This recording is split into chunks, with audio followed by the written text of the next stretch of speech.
Sintayong meyakini atau mengatakan bahwa ada keyakinan tim nasional Indonesia akan bisa lolos ke perempat final atau ke 8 besar. Supporter atau masyarakat diaspora yang berada di Qatar antusiasmenya sangat tinggi.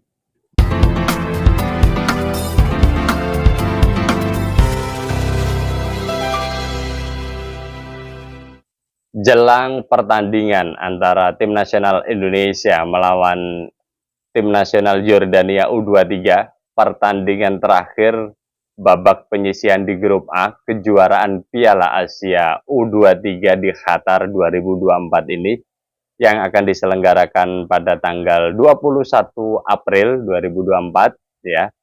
Yang pasti pertandingan ini menarik untuk disaksikan, menarik sekali untuk disaksikan ya, karena pertandingan penentuan bagi tim nasional Indonesia, juga penentuan bagi tim nasional Yordania, karena kedua negara ini masih punya potensi untuk lolos ya.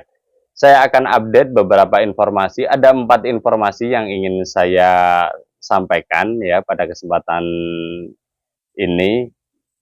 Di antaranya adalah pers conference Sintayong, terus kemudian supporter timnas ya, terus ada kehadiran Erick Thohir, dan yang menjadi menarik sebenarnya ini ya ultah dari PSSI ya. Ini akan menjadi suatu momentum bagi tim nasional Indonesia, PSSI, dan sepak bola Indonesia ke depannya. Informasi yang pertama, yang dikatakan dari konferensi pers, yang dikatakan pelatih Yordania, Yordania akan berusaha tampil habis-habisan, tampil menyerang sejak menit awal ya, dan itu wajar. Nada bicara seperti itu wajar karena memang satu-satunya cara Yordania untuk bisa lolos adalah memenangkan pertandingan. Tapi saya tertarik dengan apa yang dikatakan Sintayong. Saya belum pernah melihat Sintayong seoptimis ini ya. Kita lihat aja pers conference dari Sintayong. 네, 일단 우리 한국 대표팀이 UAE한테 이긴 거에 대해서 축하드리고, 그때는 황선홍 감독님한테 응원차 진짜 화이팅 하라고 갔던 부분이었고요. 내일은 이제 좀 더 집중 있게 경기를 보면서 분석을 해야 될 것이다. 분명히 저는 8강을 올라갈 것이라고 자신을 하고 있기 때문에 아마도 한국과 일본을 좀 더 집중적으로 분석을 해야 되지 않을까, 일단 그렇게 생각하고 있습니다. Iya, Sintayong meyakini atau mengatakan bahwa ada keyakinan tim nasional Indonesia akan bisa lolos ke perempat final atau ke 8 besar.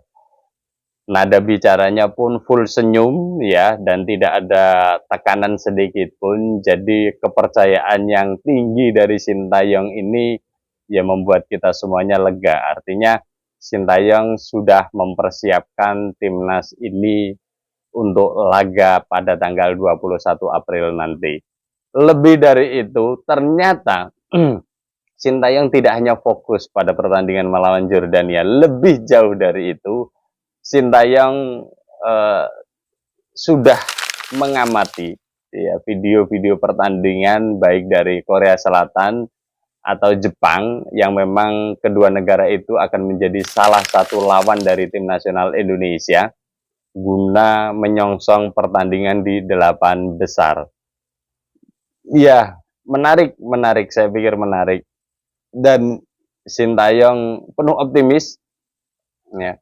Penuh optimisnya Sintayong sebenarnya bukan tanpa alasan ya. Kalau kita lihat di samping uang perjuangan para pemain timnas yang luar biasa di 2 laga pertandingan ini, ya menyoroti abroad yang memang pemain yang bermain di luar negeri, terutama 3 pemain ini ya.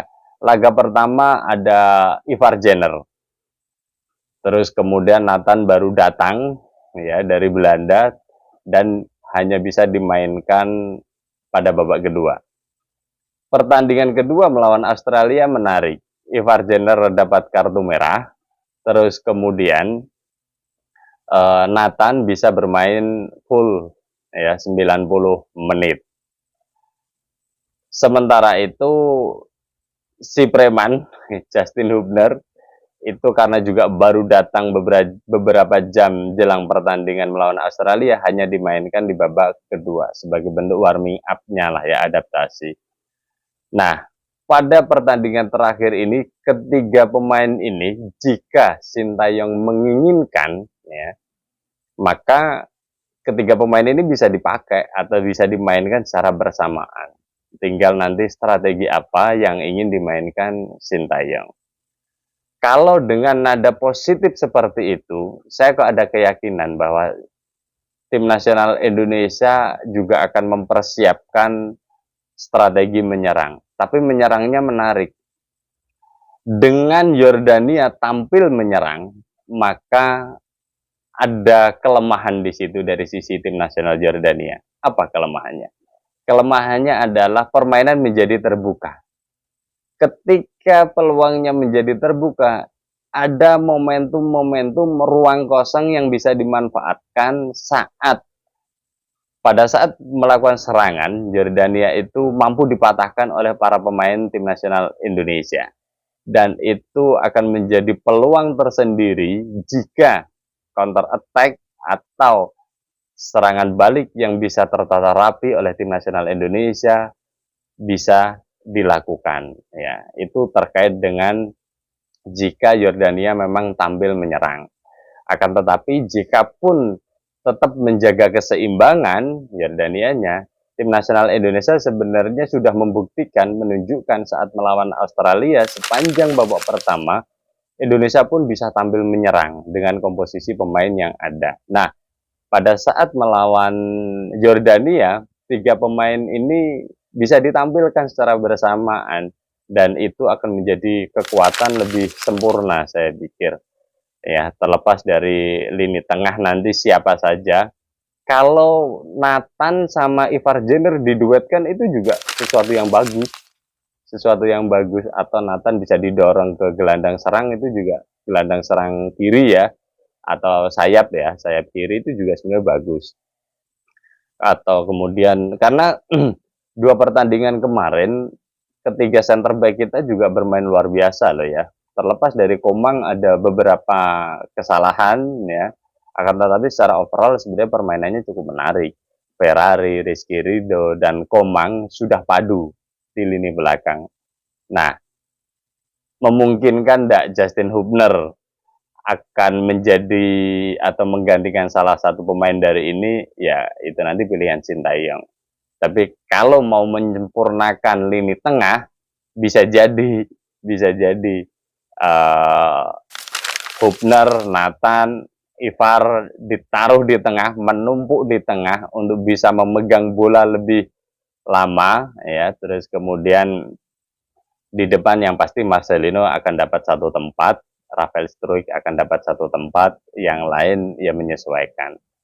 Itu. Jadi itu beberapa catatan menarik yang ya menurut saya membuat optimisme tim nasional jauh lebih tinggi. Ya, itu dari sisi pers conference Sintayong.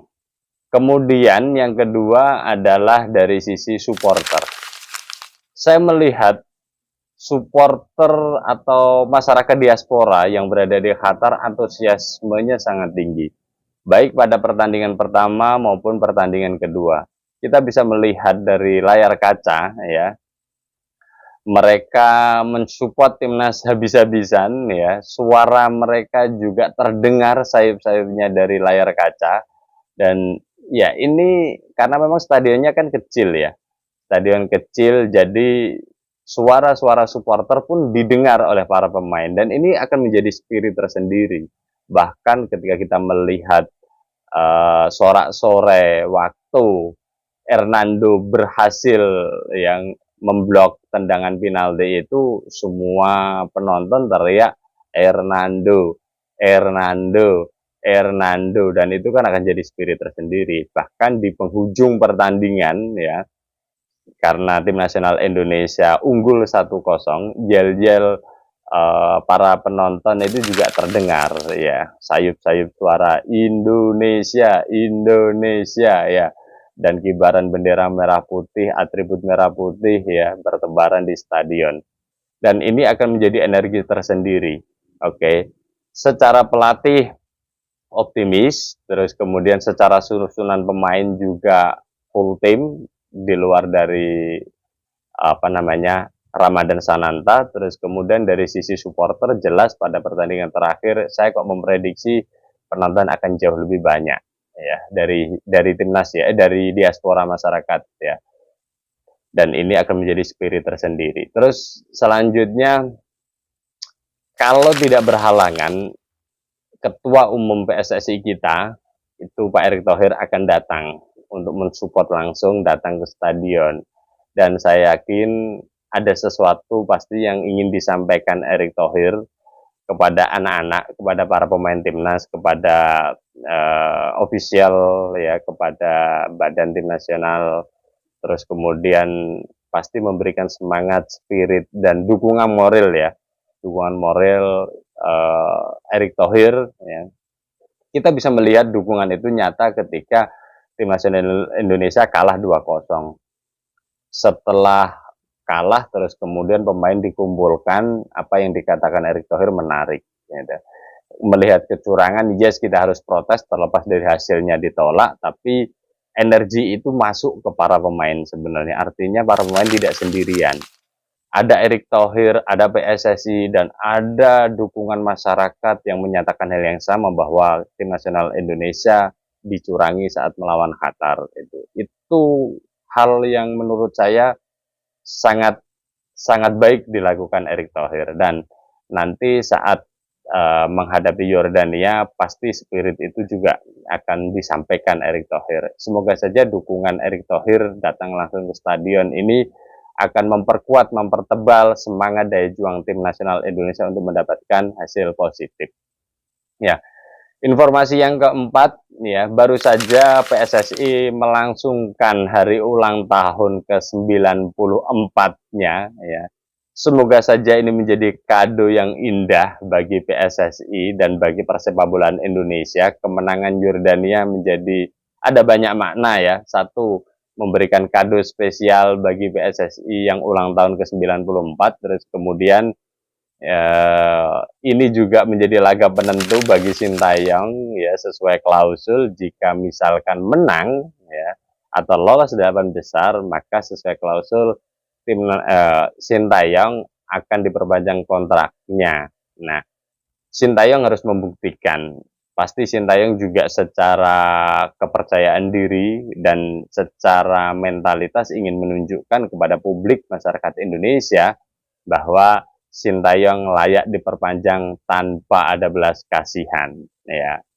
Caranya apa? Ya ini membuktikan tim nasional Indonesia bisa lolos 8 besar dengan kepala tegap. Kemenangan menjadi modal sempurna Sintayong untuk bisa bergaining position kepada PSSI dan melanjutkan kepelatihannya sebagai pelatih tim nasional Indonesia senior dan juga tim nasional U23 sampai 2027 ya. Itu beberapa informasi yang bisa saya sampaikan. Nanti coba akan kita lihat update-nya lagi. Barangkali ada update-update yang menarik untuk kita simak jelang persiapan pertandingan antara tim nasional Indonesia melawan tim nasional Yordania U23. Bersama saya Setia Uban, thanks for watching.